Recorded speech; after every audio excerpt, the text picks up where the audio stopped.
ញ៉ៃចាស់កាន់តែហិលវ័យល្បាក់50ឆ្នាំមែនតែអ្នកម៉ាក់កូន3កងសុជាតិនៅតែជាពិធីការនីជើងខ្លាំងមានឥទ្ធិពលក្នុងអាជីព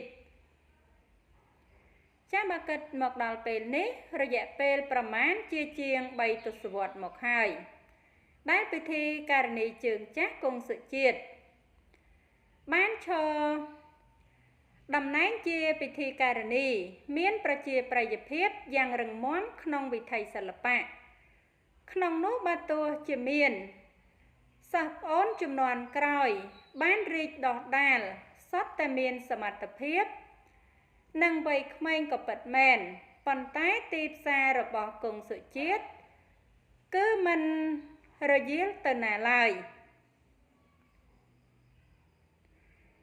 ជាការពិតណាស់ដោយពាក្យចាស់ពោលថាខ្ញីចាស់កាន់តែហិលពិតជាមិនខុសនោះឡើយពោលគឺអ្នកនាងកងសុជាតិឈានចូលឆ្នាំ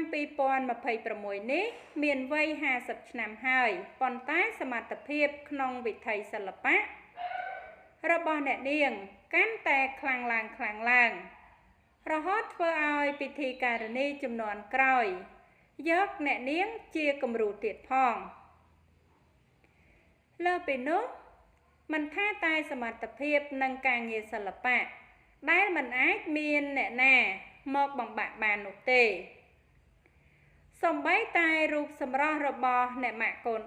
3ដែលមានវ័យល្បាក់50ឆ្នាំរូបនេះក៏នៅតែក្មេងជាងវ័យស្រស់សោភាមិនចាញ់ប្អូនក្មួយស្រកក្រោយក្នុងវិថីសិល្បៈរហូតធ្វើឲ្យមហាជនសរសើរមិនដាច់ពីមាត់